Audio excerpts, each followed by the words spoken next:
Warning. The following may contain dungeons. Join fantasy authors Phil Tucker, Timandra Whitecastle, David Benem, Benedict Patrick, and Josiah Bancroft as they roll dice and take on the bad guys in a game of Dungeons and Dragons. 5 authors, 5 worlds, 1 adventure. It's time to get crit-faced.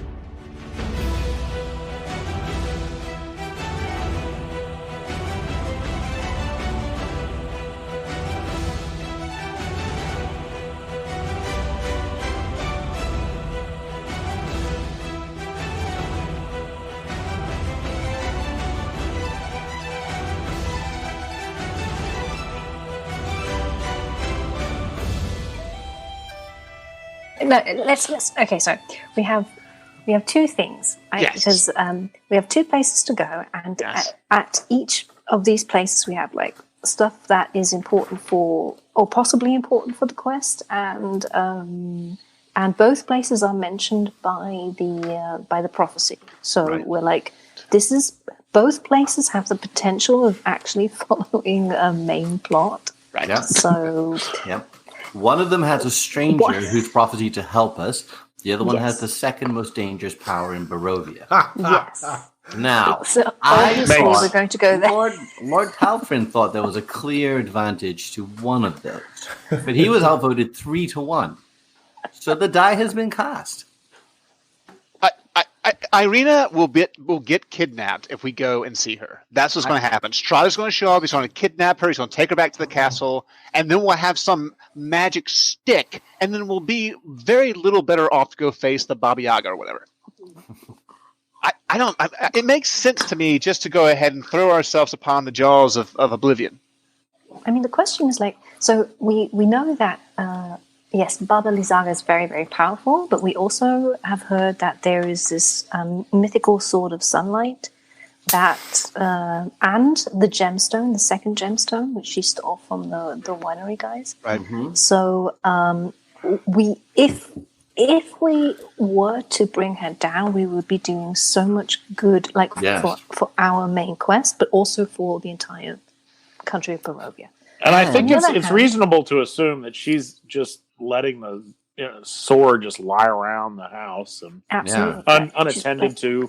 Yes, it's probably like stuck under a stone that it's just like lying about in a garden. And this is all underscored by the point that we just voted in favor of going there. Like it's a fait accompli. Like we spent 20 minutes voting in favor of going, so I think we're actually going.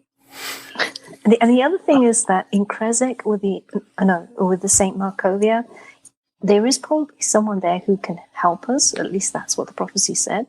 And that our hope is that this person who is supposed to help us is also right now protecting Irina, because obviously Strahd hasn't found her yet. Right. So it's sort of like, well, we could go there, and I have sort of that same feeling, that bad feeling that Jean has, that if we go there, Strahd is obviously following us, and our every move, then we'll just we might get some kind of help, but we don't actually know what that would entail, and we would be putting Irina at great risk. So it's sort of like, and Lord Talfrin is now probably like several hundred yards closer to Berez, like, and closing that gap as we speak. So let's get on the road to Berez. We can talk about it on the road. I'm assuming we can have many. We're already on the road. All right. So what has happened since you guys requested it and seem to have forgotten straight away? Davian has passed you the writ that you had requested. I didn't forget. That is hoping for free wine at taverns that you visit. You get a few small casks, like sort of pouch-sized cask, maybe a drink a cask, tiny wee party keg of a pony keg, purple grape mash number 3, and you manage to jog up the vineyard path and catch up with Lord Talfrin before he actually gets out of the vineyard itself. And at the moment, guys, we're heading north. If you recall, that's the main road. Yes, the main road had branched at one point Part of it going west, and the rest of it going in the direction that you went to down to the Wizard of Wine's winery. So, are we saying anything as we meet up with Lord Talfrin? Yes, we'll catch up with Lord Talfrin. I'll say, hey, Lord Talfrin, we have some walking wine. Would you care for some? That sounds quite civilized, actually. Well, I drank half of it already, and I have to say I'm a little lightheaded. Well, let me relieve your load. Okay. I take the keg. Would anyone like a tipple? No, thank you. Shocking. Of course I do. Here, let's do a keg stand. No, okay. We continue on in grand fashion. Okay. So we continue on up the northerly road, and eventually you meet the point where the road branched. So obviously you've got the sort of southwesterly path that you guys took to get to the winery. There's a path off to the east that will eventually take you to where Davian has told you Berez is, but of course the main road goes all the way to Vallaki. And of course, there's also a road off to the west, and this road is signposted as heading to Krezek.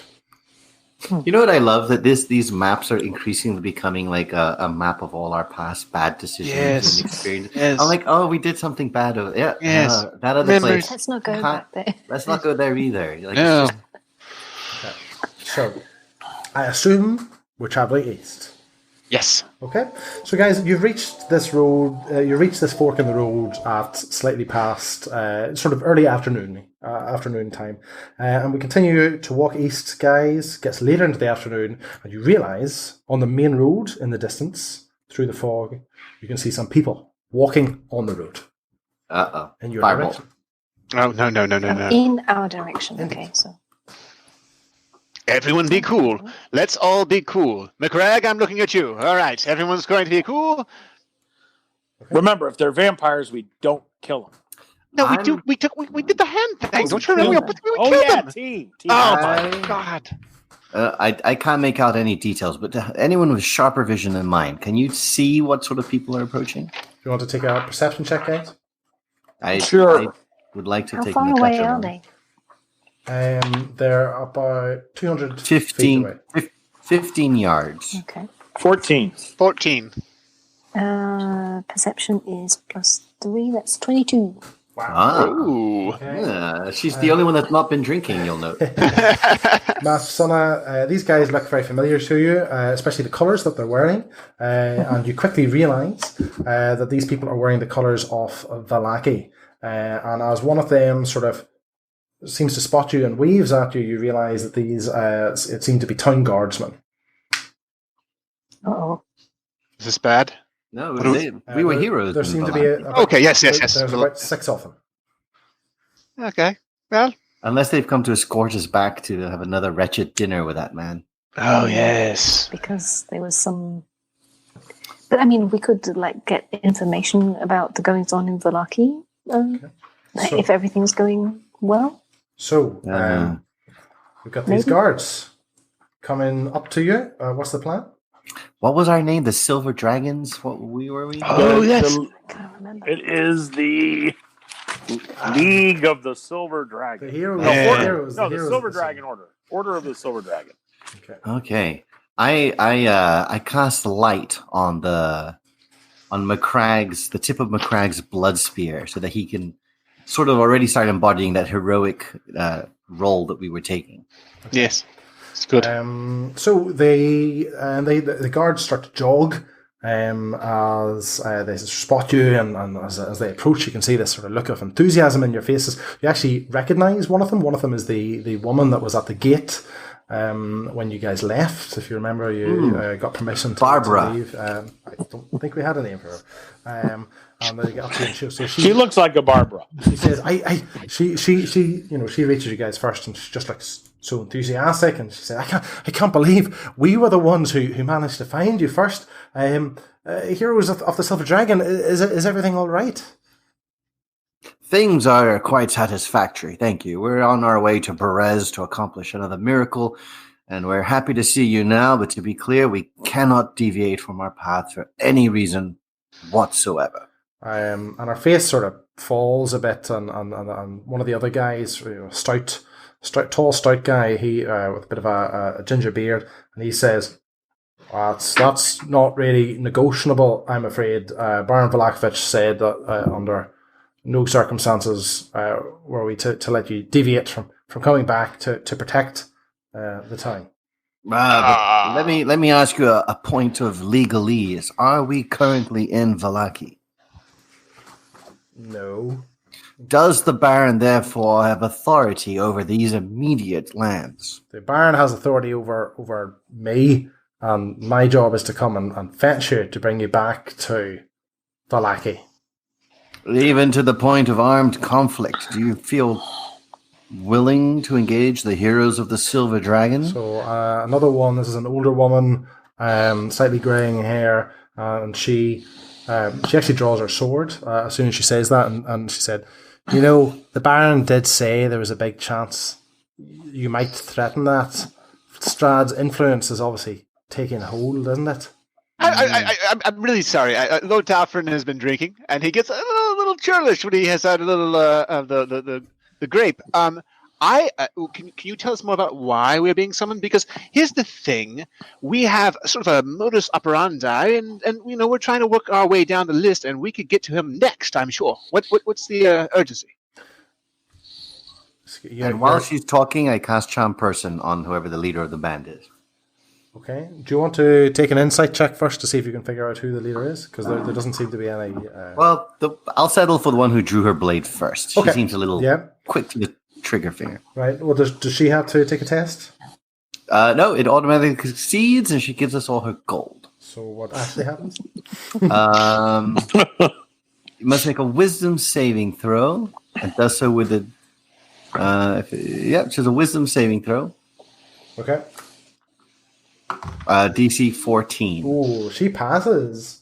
That's not likely. She gets 16. So, I don't believe that. So because that happens, she is instantly aware of what's going on. She said, "Is one of the magic users here trying to do something to my mind? Everyone, draw your weapons." And all of them, even the sort of young, sort of starry-eyed girl, she listens to this woman, and they take a step back, and got some swords and halberds now pointing at you. Some spears. Lord Talfrin, you're doing a wonderful job handling the situation. Perhaps you could hand it over to the barbarian, who could do a little more depth work here. Master Suna, could you use your calming words, perhaps? Yes. Let's all stop and appreciate this moment where we are all on the same side. We're all trying to help as best we can this dreadful, blighted land and conquer evil. And we do not want any further bloodshed. I know you're just trying to do your job, but put your weapons away and let us go for now, and we will return to Vallaki when we are done with our mission to rid this place of evil. Right, do you want to take a persuasion check, but you're going to have to take it with disadvantage because... Oh, man! Someone's been casting witchcraft on them. Oh my god, it's a natural 20. Yes! What's the other rule? But it's with disadvantage. Oh no. Oh no. A natural 21. Yes? 16? Oh. Plus, 16. hang on, do I have persuasion? Probably, I'm sure. Yeah. Negative. Plus 1 is 17. Oh, nice. And so it's the young girl that steps the younger woman that steps forward, and she says, "Do you give your word that you'll come to Vallaki straight after you do whatever it is you're doing in Berez?" Kinda. No. I'm sorry about him. He has also been drinking. I cannot give you my word that we will come directly after Berez, for we have urgent business also in Krezik.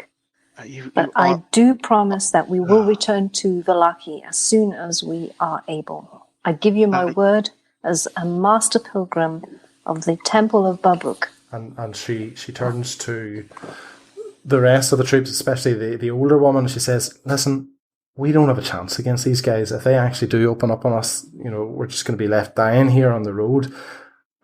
I trust them. I think she's telling me the truth, and they are going to come back.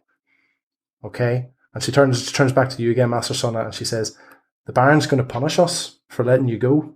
Okay? We're probably going to get locked up until you actually do keep your end of the bargain. So we need you to come back and keep your promise. Before the Baron gets fed up. A show of goodwill, we have a small keg of very good wine that we will give you so the Baron does not lock you up. Also, if the Baron punishes you, then you can bet that I will return to tell him that this is not what a good man would do to his people. That's true. Okay, all right. So you take the keg of wine to him with our compliments. It is very good stuff. Very hard. Don't drink it all at once. Is it? There's not. It's like half empty. Well, that's because it evaporates very quickly. It's so strong. It is a strong spirit, but it's very good stuff. And there's a little bit of barbaric backwash in there. Oh God! Okay. But Master Sonna grabs her forearm and sort of like shakes it in earnest and gives her like a very serious look. Like, this is a promise. Okay, I trust you. I'll be waiting for you. I'll probably be in the stocks, but I'll be waiting for you. We will free you from the stocks. We're making a lot of promises. Well, we're going to die in Berez, so like, who cares? The only person making promises is Master Sonna. Okay. Yes, the only lawful good character. All right. Okay. Well, farewell. They look up and they say, "We're going to continue west. We won't get into Krezk, but they'll let us camp outside the doors at least. So we've got somewhere safer. As it's getting dark, if you head east now, you're going to be making camp in the forest in the middle of the night. Yeah, don't worry about us. We're quite good at this now. Oh, and perhaps if you took a circuitous route home, we might actually get to Vallaki before you do, and you could avoid the stockade altogether. Yes, Doddle, have a drink. Why, where would you suggest we go? Well, you're looking for us, aren't you? Keep looking. Go. Yes. Word we just came from the vineyard. You could theoretically go there, having followed rumors that we had been there, and spend some time investigating the vineyard. Do you want? Do you want to take a persuasion check, Lord Telfin? Not really. But all right. No. So the strike guy says no. We can't do that. We're already be in trouble enough. Letting you guys go. We don't want to be late back with that news. We'll head back as soon as first light comes. But for now, we're heading off to the walls of Krezk so we can make camp outside it. Good luck in the forest tonight. Thank you. Okay. And so I think, Lord Talfrin, we don't want to make it so there's no port of call that we can return to. Like, we want some refuge in this land, and yet you seem determined. Sean, I put a very condescending hand on your shoulder. Oh my God, why is it moist? I have traveled this land for twice your entire length of living, and I have noticed that certain men, such as this lord, this baron or duke or whatever he fancies himself, is the kind that once he gets something within his grasp, a shiny toy, he will not relinquish it. Do you honestly think we can visit Vallaki, and then after spending another night or two at his house, he will wave us goodbye? No. He will insist that we become his pet totems, and he will trot us out at every festival to further appease his people with his ridiculous attempts to keep the darkness at bay. If we return to Vallaki, we will be captives, and we will have to fight our way free again. I'm not saying we return, but I'm just saying that we can be more, diplomatic about how we say no, so that if we need to return, they'll still serve us wine, for example. I had to give them half a barrel of wine. What was that? Unnecessary. I think Master Sonna had it well in hand before the wine. But those poor people will be whipped because of you. Me? Yes, you. I'm the only one who doesn't want to go to Vallaki? No, but that display, that pitiful attempt at magic, I think you should let a real magician in the future handle moments like that. So the Lord Talfrin's face darkens, and he says, "Well, I will hold you to your word, good sir." I think you have underestimated me for too long. I will remind you who won the day when we were on the cant. Well, you're certainly no actor by your own words. So the guards, slightly dejected, continue off to the west in the direction that you guys came from. I assume you guys are going to continue to travel east. Yes.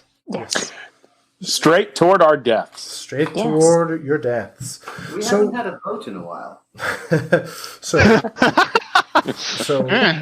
darkness falls. You've not yet reached the signpost for which to, you're expecting to be pointing south to Berez. Master Sunna, judging just by your sort of measurements of the distance, trying to keep distances, you reckon you've got another couple of hours at least before you reach that signpost off to the east. But the grey turns into black. You realise that night time is falling in Barovia.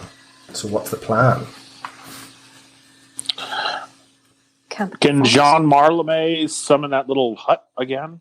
Yeah. Yes, he can. Cool. Yes, he can. As the resident wizard, I have these skills, which I feel are quite useful. Keep digging your grave, my good friend. I feel our fellowship is breaking.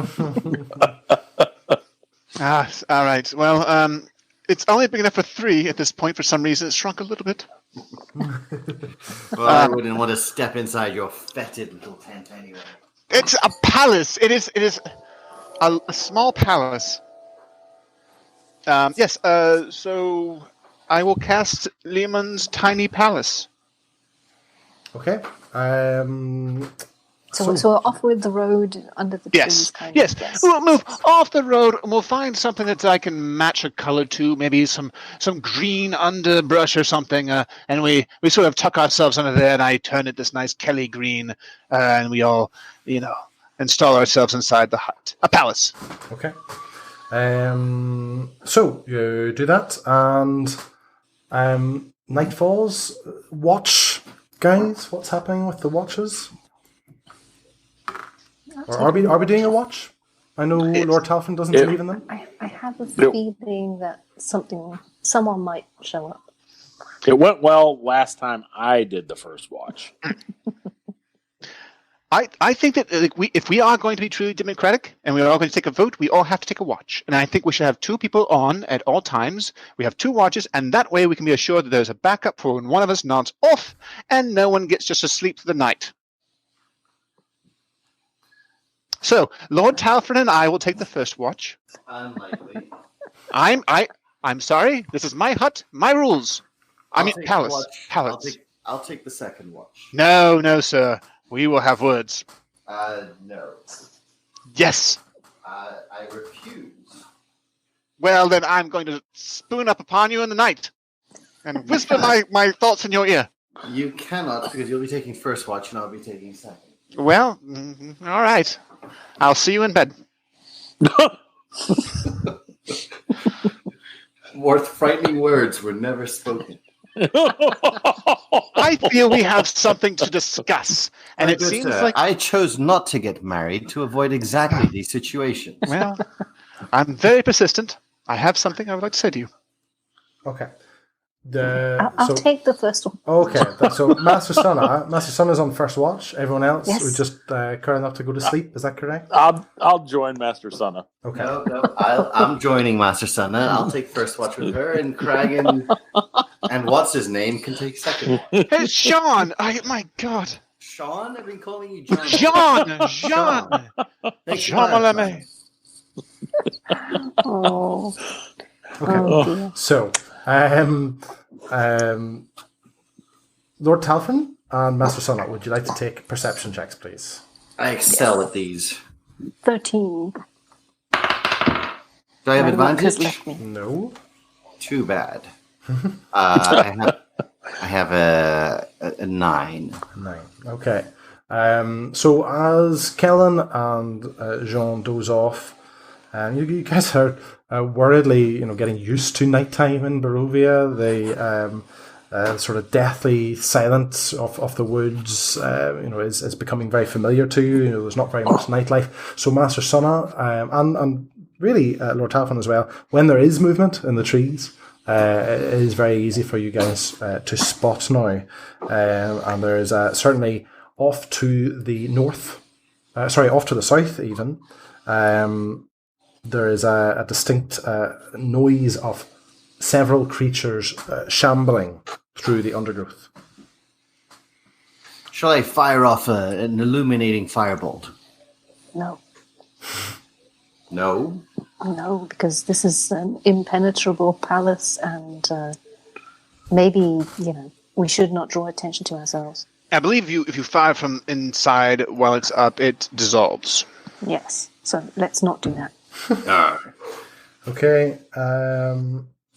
So you guys become now. It's very dark because there's obviously no source of light. The moon is covered. You haven't seen the moon for weeks now since you've been here because of the cloud cover in the sky. There's just a vague. Grayness isn't quite right, but it's just not pitch black. Just because a little bit of moonlight obviously does get through the through the clouds above, so you can make out vague outlines around you. And you guys are aware of there's quite a few figures, around half a dozen figures moving in the trees. You don't get the impression that they are all focused on you guys in particular. But one of these figures, you can just make out the outline of it, maybe about 20 feet away in the bushes close by, and it seems to stop, and you get the impression that it's turning toward you. Oh, great. Sleep talking.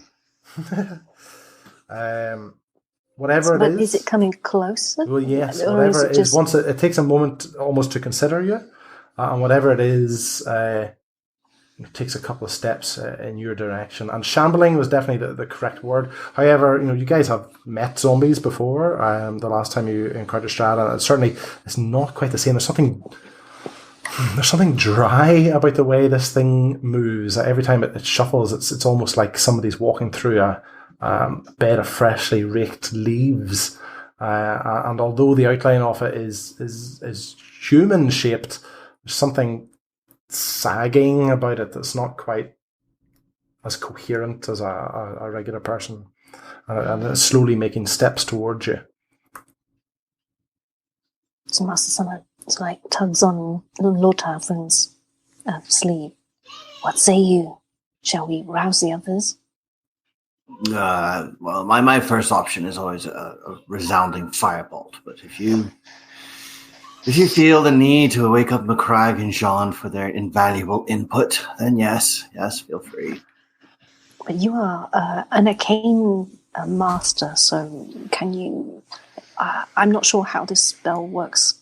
What if it comes into the tent with us, or maybe do you think Jean's magic will be... Jean's magic is paltry, and it does smell of patchouli, but... It should keep out these shambling things. In fact, let's see if we can learn a little bit more about them. Okay. Benedict, can I roll Knowledge Arcana or something? Yeah. All right. Advantage? Oh my god, these dice. Hold on. I haven't rolled above a 7 this entire session. Bring in a pitch hitter and a 13. No, I'll go with the original 6. That gives me a 10 total. A 10? No. Based on the outline and what you've seen of it so far, you don't.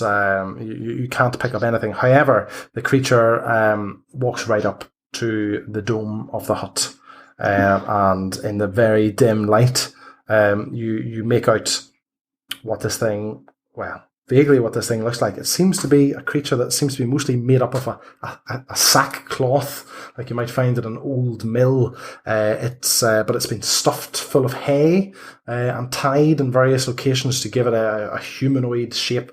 The face of it just seems to be tears in the sackcloth.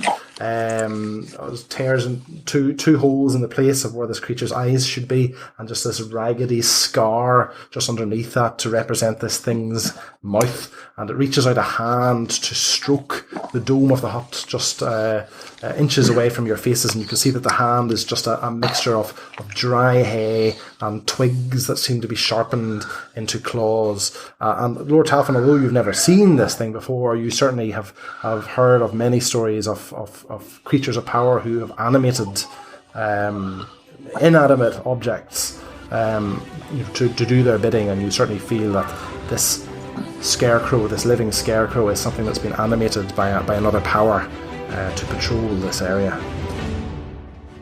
Crit-Faced is a weekly Dungeons & Dragons podcast. To make sure you never miss an episode, and to get an exclusive prequel episode of the podcast, where you can find out what our characters were up to before this adventure began, head over to critfacedpodcasts.com and join our Crit-Faced fan group.